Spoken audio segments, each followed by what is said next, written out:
كالطير أغناها وقد جابت سماء كم مرة قد ضقت من عظم البلاء بشر وشيطان يحاصرني أبا كم مرة قد أظلم الدرب. بسم الله الرحمن الرحيم. Assalamu alaikum wa rahmatullahi wa barakatuh. Alhamdulillah. Today's episode, walillahi alhamdu wa minna, is a special episode. I kind of took the time off to research this particular issue, which is quite important and very necessary in our times. Now, the waste papers of the rulers and those who are fond of the Saudi state really want to avoid talking about this particular aspect and want to brush this under the carpet and would prefer not bringing this out to the public. It's kind of like putting your dirty laundry out. Now, me being an Athari, I have no objections in saying that I've benefited a lot from the Da'watul Najdiyah, from my teachers, etc. Got no problem in saying that at all. And likewise, we have to be objective and fair to say that there's certain aspects of this da'wah that has caused a lot of harm to the ummah. I want to also put a disclaimer out there to those extreme Sufis who try to kind of distort history. I've heard many conspiracies and the conspiracy theories from amongst the ghulat of the Sufiya that make all sorts of accusations, and in essence I've heard some ridiculous stories from them. So to the ghulat of the Sufiya, use it objectively because this is fact. We want to uncover the truth and let these waste papers know that their rhetoric of not doing khuruj and it's haram unless you see clear kufr. Then let's see now how you apply all the information I'm going to bring from your own books, from manuscripts, from your own information resource center to show you what this state was really founded on. Muhammad Ibn Abdul Wahab was in the 12th century of the Hijrah calendar. And whilst it's true that the Dawla Uthmaniyya didn't control the central part of Arabia, they controlled the Hijaz, Yemen, Ahzab, and various other parts of the Arabian Peninsula or the Gulf, if you want to call it that. So we acknowledge that the Dawla Uthmaniyya wasn't in control of the area that Muhammad Ibn Abdul Wahab was living and where he expanded his base after allying with Muhammad bin Saud. But what happened thereafter, Muhammad bin Abdul Wahab, that his fatwa and his actions whilst being alive continued on where this particular empire or this particular Dawla or Dawla Saudiya tried to expand, and yes, they rebelled against the Uthmani Khilafah.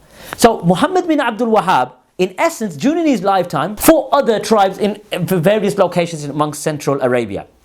But after his demise, various actions and fatwa that he was upon was applied, was agreeing that he revived in relation to at-Tawheed. No doubt about that. And one has to be fair, and I'm being very, very objective. That Muhammad bin Abdul Wahab, at the time when he was in Central Arabia, in the 12th century Hijri, like the late 18th century, there was a lot of shirk, there was a lot of un-Islamic practices, and his call was to revive Tawheed in that land. No problem with that. Now let's see what he said regarding the Uthmani Khilafah. And where you find many of the takfiriyun of today have in essence gone back to the root. That Muhammad bin Abdul Wahab was very, very light on his tongue and had takfiri tendencies. Let's not sort of just utter mere words. Let's present this according to their books. As you can see, the Madakhila and the so-called lovers of this state don't really quote this book a lot. Meaning they do at times, but when he goes against them, they rather just ignore it. But let's present on screen the screenshot. Muhammad bin Abdul Wahab says, the second issue, to disbelieve in that is what is worshipped instead of Allah. And this means to make takfir upon the mushrikeen and disassociation from them and that which they worship alongside Allah. Okay, now listen to this. وَمَنْ لَمْ يُكَفِّرَ الْمُشْرِكِينَ مِنْ دَوْلَةِ الْتُرْكِيَّةِ. So whoever does not make takfir upon the polytheists, the mushrikeen of the Turkish state, meaning the Dawla Uthmaniyya, the Khilafah Uthmaniyya, and the grave worshippers like the people of Mecca. So you can see that Muhammad ibn Abdul Wahab makes clear takfir upon the Uthmani Khilafah, whilst with they had errors, no doubt, when they were saying they had errors. So you see, this takfir is quite clear to see. And he made tabdi' on the people of Mecca, all of the people of Mecca, that they worship graves. Okay, let's carry on. And others from those who worship the righteous and left the Tawheed of Allah for shirk and exchanged the Sunnah of the Messenger sallallahu alaihi wasallam with innovations. Listen to this. فَهُوَ كَافِرٌ مِثْلَهُمْ, then he is a disbeliever like them, even if he dislikes their religion and hates them and loves Islam and its people. Muhammad Ibn Abdul Wahab, even though he didn't rebel against the Uthmani Khilafah by his sword or by encouraging Khuruj, you could tell from the rhetoric and the language, he's made clear takfir upon the Uthmani Khilafah. So what you see later on from his followers and the actions of his followers in the early part of the Da'watul Najdiyah would come of no surprise. The root of takfir is from Muhammad Ibn Abdul Wahab, and to the point he says, those who don't make takfir upon them, he is a kafir as well. Look at this. So now ask yourself, where do the takfiriyun get their rhetoric from?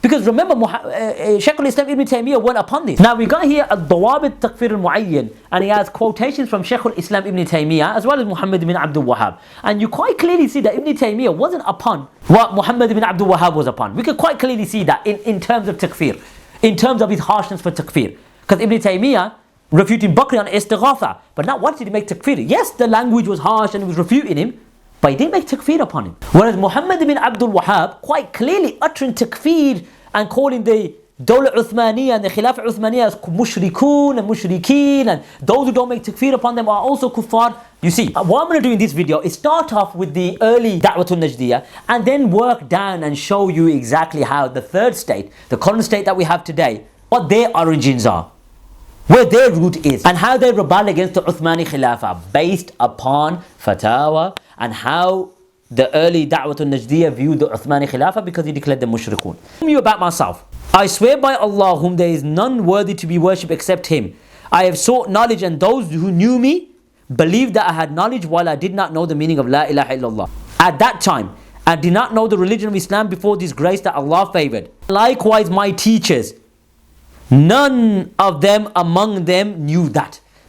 Meaning that the teachers of Muhammad ibn Abdul Wahab and those amongst him at that time did not know the meaning of La ilaha illallah. Then he says, and if someone from the scholars of Al-Arid, meaning the lands of Najd and the surrounding areas, claims that he knew the meaning of La ilaha illallah or knew the meaning of Islam before this time, or claims on behalf of his teachers that someone from them knew that, then he has lied and said falsehood and deceived the people and praised himself for which something he did not possess.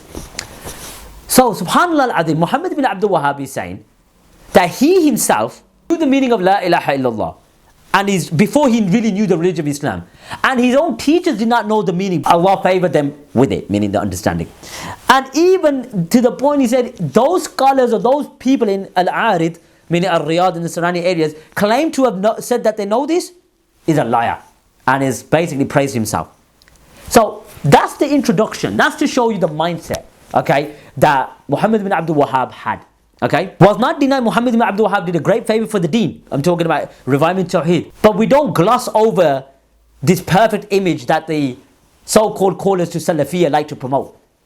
Quote it accurately and quote it accordingly. Stop trying to paint a glossy picture and a rosy picture. Now, what we're going to do now is, this is now the early step. Bear with me, have patience with me, because this video is going to be quite lengthy. It's going to go through the first Saudi state, and then obviously going to go all the way up into what we see today from Abdul Aziz ibn Saud. And obviously what happened with the Muhammad Ali Pasha, Tusha Pasha, and what happened when they were destroyed, etc. We're at the early stage now, the first Saudi state, meaning after Muhammad ibn Saud passed away, Muhammad ibn Abdul Wahab passed away, now the foundations have been laid. How did they react? And what manhaj did they follow? Now we got the book in front of us, Anwan al-Majd fi Tariq al-Najd. The book is written by Ibn Bishr. Okay, now Ibn Bishr is an historian for the early Muhammad ibn Abdul Wahab. So he was very, very early. He was the historian at that time. And there's another book as well called Tariq al-Najd. There's another book we're going to refer to later. We're taking history now from their own sources. Okay, this particular source, when you hear the stories that come from this particular individual, one can't say, well, this is a conspiracy, it's against the Saudis. It's written by your own fanboy. Ibn Bishr was a individual that praised the Saudi state, and if you read his works, it was what you can really class him as a fanboy, really loving, praising them, etc., etc. So those who do not rebel, is haram, ijma'a, Let's see this glossy picture that you've been painting about the Da'wah to Salafiyya and Najdiyya. Let's see now when we present to you their actions and their rebellions against the Uthmani Khilafah. You know the conspiracy that Muhammad Ibn Abdul Wahab did not rebel against the Uthmani Khilafah? Agreed. But what did his followers do? And what did his sons do? And did they rebel after against the Uthmani Khilafah? Because remember, what about the mafsada and the maslahat, the harms and the benefits? What about that? All of that rhetoric? Let's read. As you can see on screen, they are this event happened in 1210 after the Hijrah, which corresponds to 1795. Okay? This is 3 years after Muhammad bin Abdul Wahab passed away. The Ibn Bishr says, before the sunrise, the Muslims, meaning the Najdiyya, shot their rifles all at once. So the earth trembled and the heaven became dark and smoke rose into the sky. Listen to this. And many of the pregnant women in Al-Ahsa had a miscarriage, okay, due to the extreme fear. Now, Al-Ahsa was part of the Uthmani Khilafah, was not in the territory of Al-Najd. So why is the leader at the time, who was the third leader of the Saudi state, that state at the time. Now remember, Saud ibn Abdul Aziz ibn Muhammad bin Saud is a grandson of Muhammad bin Saud, and he was the direct student of Muhammad ibn Abdul Wahab. Okay?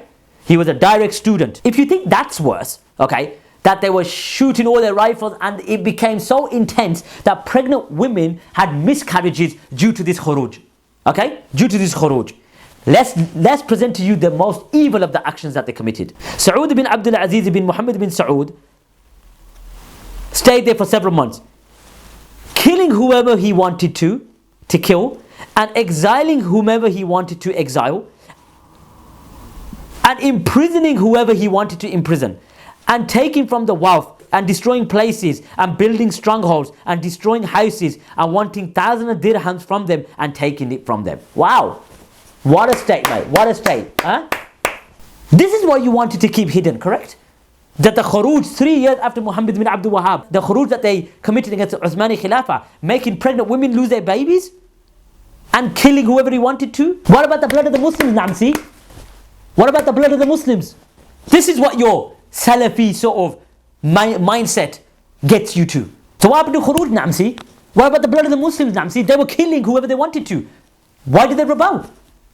Unless nara kufr buwahan? Yes, because Muhammad bin Abdul Wahab declared them mushrikun, declared the Uthmaniyun as mushrikun. So they rebelled based on that. So Muhammad bin Abdul Wahab was directly responsible for this. Certain people had their necks struck off near the tent of Saud. Now 2 years later, as you can see on screen, okay, in 1212, the other event in Al-Ahsa happened in 1210, 1795.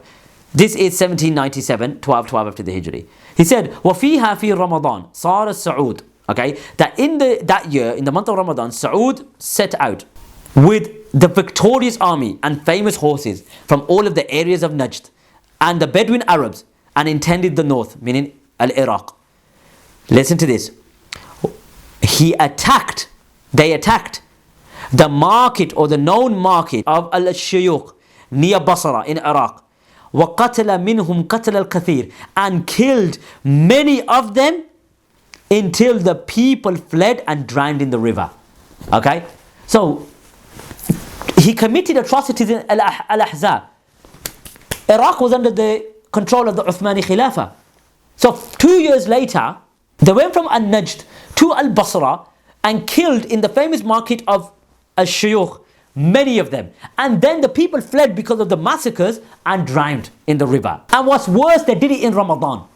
What's worse, they did this in the month of Ramadan. Wow, what a call. Da'watul Najdiyya, Muhammad Ibn Abdul Wahab, the reviver. Okay, what a call. The early Da'watul Najdiyya. This is your roots. This is what you have been trying to disclose from the people. Killing people and massacring and butchering and rebellion and khuruj and takfir. What a state. What a state. And we haven't come to the third state yet. Now we're sticking on the same book. Okay, we move on to the events of 1220. Okay, so which is 1805 after the Hijrah. Ibn Bishr, as you can see. As you can see on screen. In this year, they mentioned there was a drought. And the Saudis, or the Najdis coming from Najd, were already causing havoc. There was rebellions everywhere and killings and massacres, etc. So they made a sort of siege. Nothing can enter from the direction of Yemen, wa Tihama, wal-Hijaz, wal-Najd. So they basically surrounded all of these areas because they already basically were rebelling and were taking these areas, which made the situation in Mecca even more serious. So they besieged Mecca. Because of this drought, they besieged Mecca, and obviously the situation was already a drought, but he made it even more serious. To the point, what does he say? وَأَكَلَتَ الْكِلَابِ, that the people started eating dogs. And Ibn Bishr says, وَمَاتَ خَلْقَ الْكَثِيرِ مِنْهُمْ جَوْعًا, and so many people died because of hunger. Wow! What an example. What happened to Khuruj, my friend? Okay? What happened to Khuruj? So you see how they treat the people of Mecca. Let's see now what they did to the people of Sham. So they were rebelling everywhere. Iraq was under the control of Uthmaniyun. Mecca was under the control of Uthmaniyun. Yemen was under the control of Uthmaniyun. They did an embargo. Now they got to Sham. Khuruj upon Khuruj. In the year 1225 after the Hijrah, meaning corresponds to 1810, that the forces of the Najdiyah robbed the property of the Muslims and had people fleeing from the areas they were attacking, okay, and caused a huge number of fear in the hearts of the people of Asham, especially those in Damascus and the other towns and villages. Okay, so now the Saudis, after literally no more than 10 to 20 years after the death of Muhammad Ibn Abdul Wahab, we already read the fatwa that he gave, calling them mushrikun, and even saying if you don't make takfir upon them, you're a kafir. So this is the product of Muhammad Ibn Abdul Wahab. This is the results of his da'wah. Massacres, killings, rebellions. And then you have the nerve to say, do not rebel, do not rebel. Well, I think you need to go read your own books. Okay? So we've cleared the first state now. It's clear. Then what happened after the Uthmaniyun got fed up? And we're not pro-Ottomans. But what we're saying is they were a khilafah that had flaws and had good things as well. Meaning the whole khilafah. During the decline, we understand there were many issues with the Young Turks, the Tanzimat, and we know this. We're not saying they're in a perfect state, of course not. But look at the actions of the Najdiyah. So before we move on to the third state, which is the main crux really, the land of Tawheed, the offspring of Muhammad bin Saud, who were the leaders, the ones who were affairs of the religious affairs were the Al-Shaykh, from the family of the Al-Shaykh, meaning Muhammad Ibn Abdul Wahab. Then the Uthmaniyun got fed up. They had a viceroy in Egypt by the name of Muhammad Ali Basha. He sent his sons to a Najd and basically finished him off. Okay, finished him off. Yes, there were massacres committed by the Uthmaniyun. We don't doubt that. Many massacres were committed. But we're not condoning any massacres. It shouldn't happen in the first place. But then that's what happens when you do rebellions. If you use your argument, this is the result of doing Khuruj. Okay, so why did they do Khuruj? Why did they go out and rebel against the Khilafah? They were Khilafah, yes, with their flaws, with their errors, with their mistakes, but they were a Khilafah. So, what about the dua of Fudayl bin Ayyad? That if I had one dua to make, I'll make it for the ruler. Why didn't you make it for the ruler? Why didn't you grab him by the hand?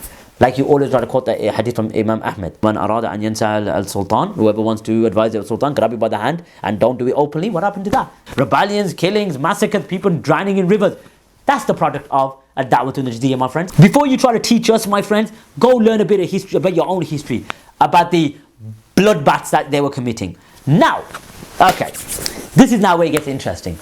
So they got destroyed, then they tried it again. There was a second Saudi state, I'm looking at brief, and they rebelled again, and then the Uthmaniyun finished them off again, and now the Uthmaniyun were getting weak. They had uprisings in the Balkans, they were losing territory, and they were getting weak. The Uthmaniyun were basically on their last legs, and they were on their last legs. But that doesn't make it a justifiable reason to go do Khuruj against them, just to make that clear. Let's now get to the history of the founding father of the third state, Abdul Aziz, meaning Ibn Saud. Now what happened was there was an empire. Now the Uthmaniyun didn't control that part of Najd. So over time, when the Najd got destroyed, when the first Saudi state and the second Saudi state got destroyed, there was a dynasty called Al-Rashidiyya, and you're going to hear this name a lot, Al-Rashid. You're going to hear this name as the video carries on, Al-Rashid. And they had good ties and connections with Ad-Dawlatul Uthmaniyya, or Khilafatul Islamiyya. So at that time, they were in control of Najd and Riyadh and all the surrounding areas. So Abdul Aziz Ibn Saud was in Kuwait. So as you can see on screen, you got the early years, the retaking of Riyadh, and he's got various years, like the main years, which I've put an arrow next to. These are the years we're going to focus on, okay? The main years, okay? So have patience with me, this is going to be quite lengthy, and we're going to connect this with manuscripts, etc.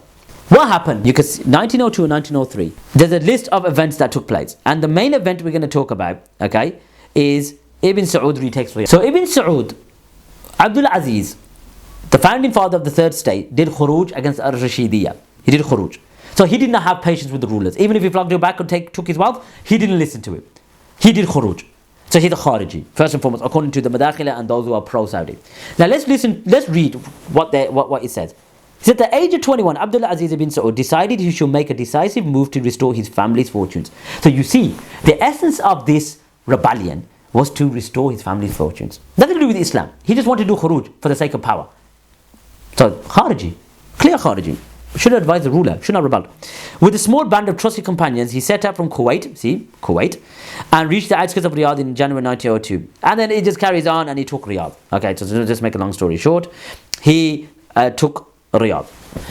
So there you go. So the first aspect between 1902 and 1903, Abdul Aziz bin Saud was from Kuwait, meaning because his family got exiled and the Rashidiyya were ruling. Those who are the bootlickers and the institutionalized bootlickers, and those who are not so bad like the Madakhila, but those who are basically who sing on the same hymn sheet, but they got differences amongst themselves. Isn't this khuruj against the leaders?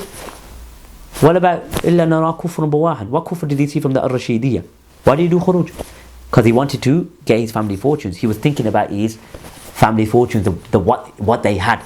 And then this reminds me of the hadith of Abu Sufyan when he met the Byzantine ruler Al-Heraclius. He asked Abu Sufyan a series of questions, radiallahu anhu. And one of the questions asked is, did he have a kingdom before?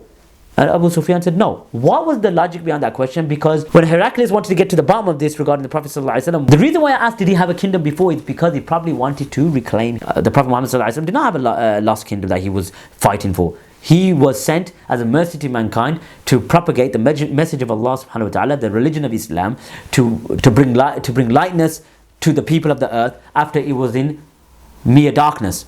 So moving on, as you can see on screen, from the King Abdul Aziz ibn Saud information resource, there's a poem written in 1998 in celebration of the victory in Riyadh. It basically, there's a highlighted part, there's a poem, and it says, who will ride at my side on this perilous venture?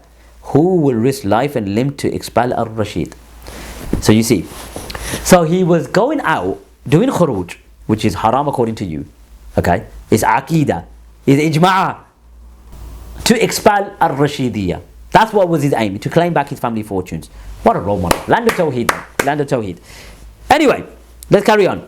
As you can see on screen, we're now in between the years 1904 and 1906. Okay, and you can see a series of events. He captures various towns, and he basically starts military battles, and obviously the decline of al-Rashidiyya. So he was weakening al-Rashidiyya. Now, we're now in between 1907 and 1912. Now this is where it gets really, really interesting. So Ibn Saud obviously suppresses a rebellion. The governor of Buraidah rebels, so there's khuruj everywhere. So he's to blame. Why did you khuruj? And now it's causing more harms. So should practice what you preach, boys. And then a very interesting development, 1910, as you can see, Ibn Saud meets who? Captain Shakespeare. Not William Shakespeare, the famous William Shakespeare. He meets Captain Shakespeare. Okay, now Captain Shakespeare, we're going to get to now. I've clicked onto the thing and it says the British political agent in Kuwait was Captain William Shakespeare. On a visit to Sheikh Mubarak in Kuwait, Ibn Saud met Captain Shakespeare and they quickly developed a mutual respect. So he's met Captain Shakespeare, okay, Ibn Saud. Okay, so he's met Captain Shakespeare. Now why did he meet Captain? It could be just a friendly meeting. Friendly meeting between, Ibn Saud and the British colonizers in Kuwait. It's friendly, getting to know each other, having a cup of coffee, no problem. Now William Shakespeare is this individual on screen. Okay, there you go. This is Captain Shakespeare. Now as you can see, this is from their information resource. This is from themselves that they've met now William Shakespeare. Okay, they've met. So I'm going to bring you manuscripts now, because the British documented all these meetings. And I've got hold of these manuscripts. Not personally myself, I'm talking about, I've got the screenshots of these manuscripts, these meetings that took place. Now as you can see on screen, there's a meeting that took place in 1915.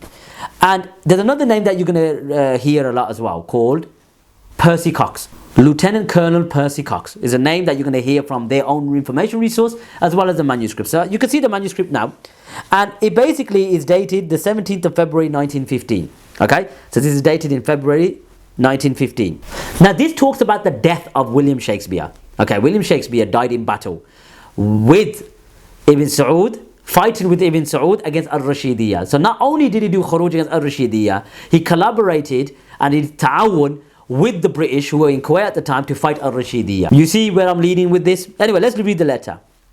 He says, or the minutes of the meeting. He said, I have the honor with deep regret to report the death of Captain W.H.I. Shakespeare. So W.H.I. Shakespeare died. Okay. So he was in Basra at the time. Who was a political officer on special duty with who? Amir Abdul Aziz Ibn Saud, which occurred on the Sunday, the 24th of January last near Atawi in Central Arabia. So he was on a special campaign. Okay, William Shakespeare died in battle on a special campaign with Abdul Aziz Ibn Saud. So what's Abdul Aziz Ibn Saud going on a campaign with Captain Shakespeare? And do you think Captain Shakespeare went alone? Do you think Captain Shakespeare just went by himself? When obviously he's a political agent of the British. And then he carries on, he further goes on to say, it appears that a fight took place on the day between the rival chiefs of Bin Saud and Ibn Rashid, and that Captain Shakespeare insisted upon approaching or accompanying the first line of Bin Saud's troops against his strong advice. So you can see quite clearly here that William Shakespeare and Bin Saud went on a battle against Al-Rashidiyya together. So there you go. Okay, and then the letter continues, as you can see on screen. The letter finishes off, and you can see the highlighted part. It says, it is to be hoped that Bin Saud will follow this advice, which seems to be sound, in the view of the numbers of the opposing forces, and the impending arrival of support forces from two directions, meaning because they lost the battle. His Excellency has no longer any confidence in Bin Saud as a military leader. Okay, so the person who's reporting back after this defeat, because Bin Saud was being supported by the British, after this embarrassing defeat, they've got no confidence in Bin Saud no more. You know, no confidence.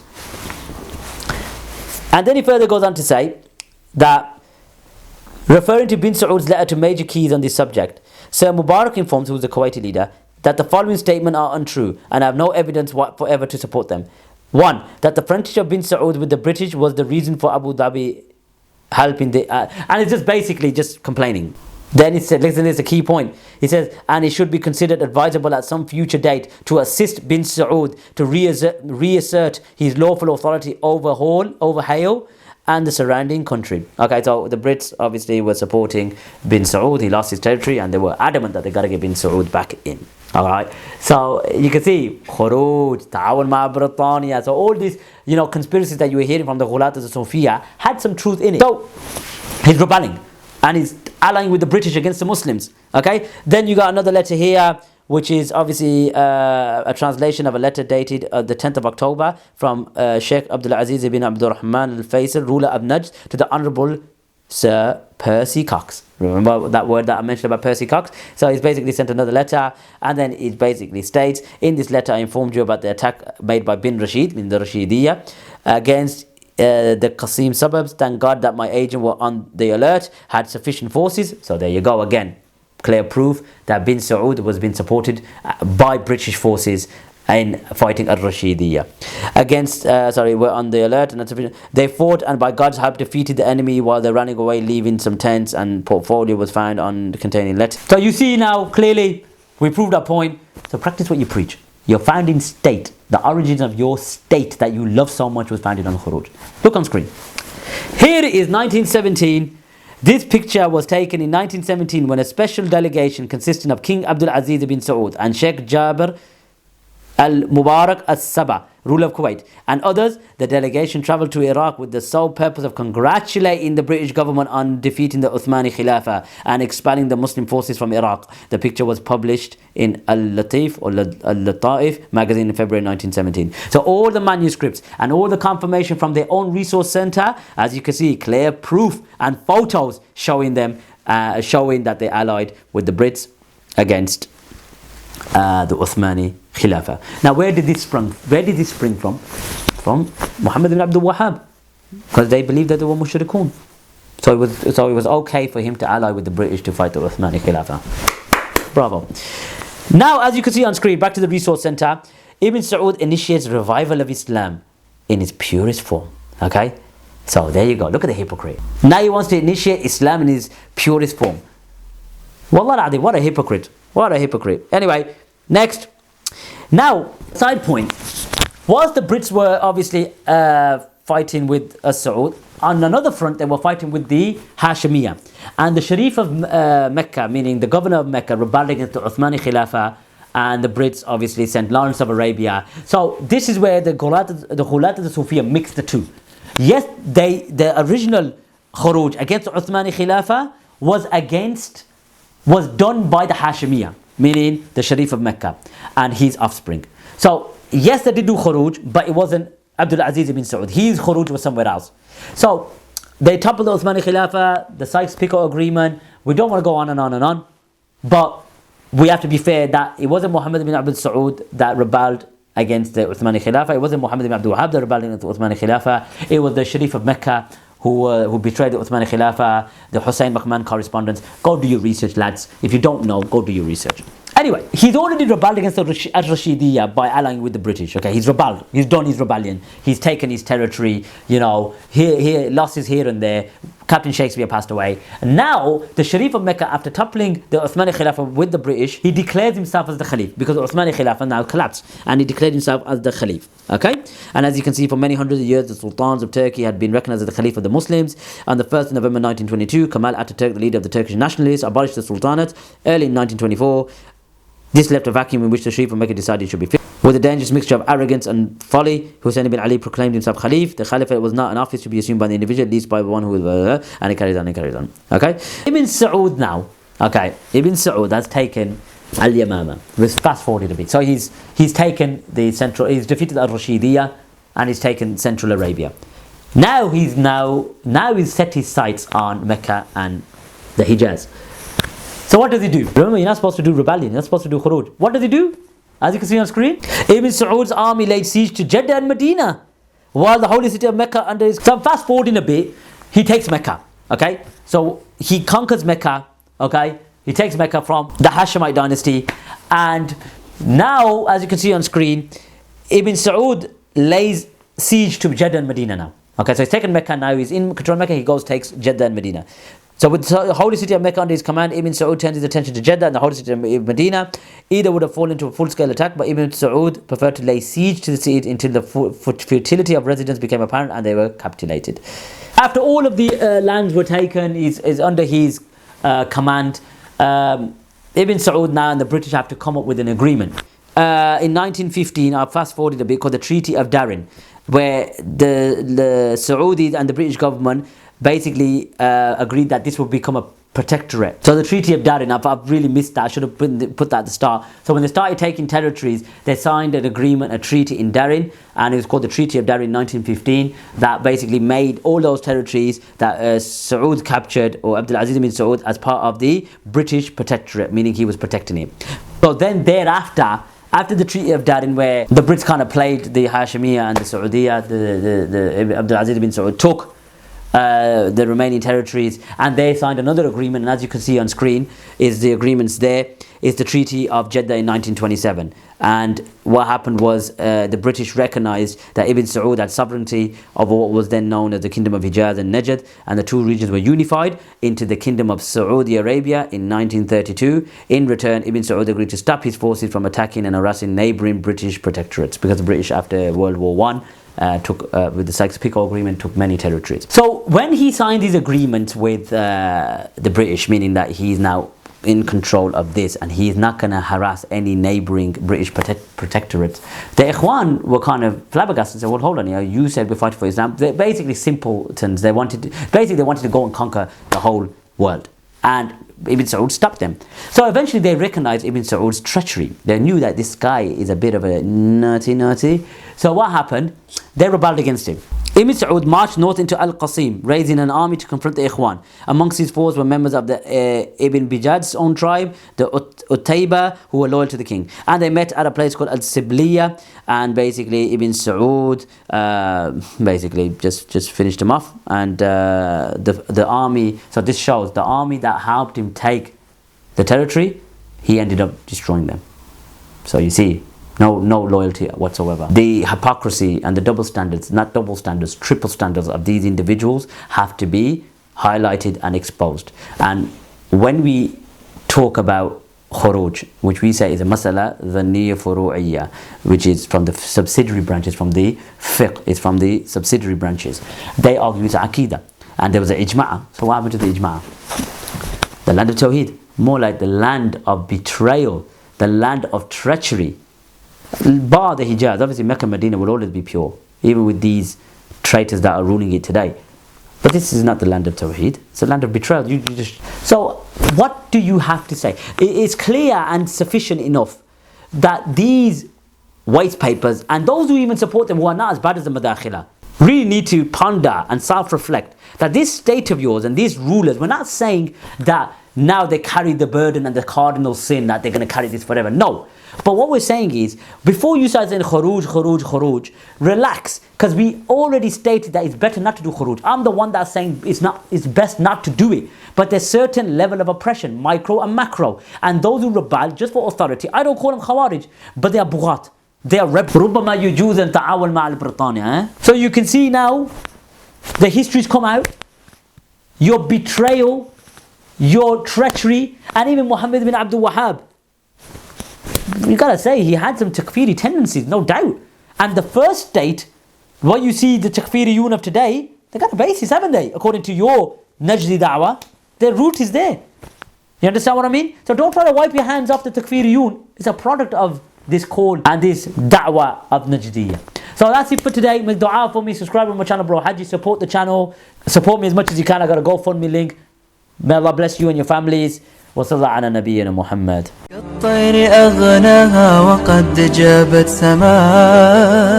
كم مرة قد ضقت من عظم البلاء. بشر وشيطان يحاصرني أبا. كم مرة قد أظلم الدرب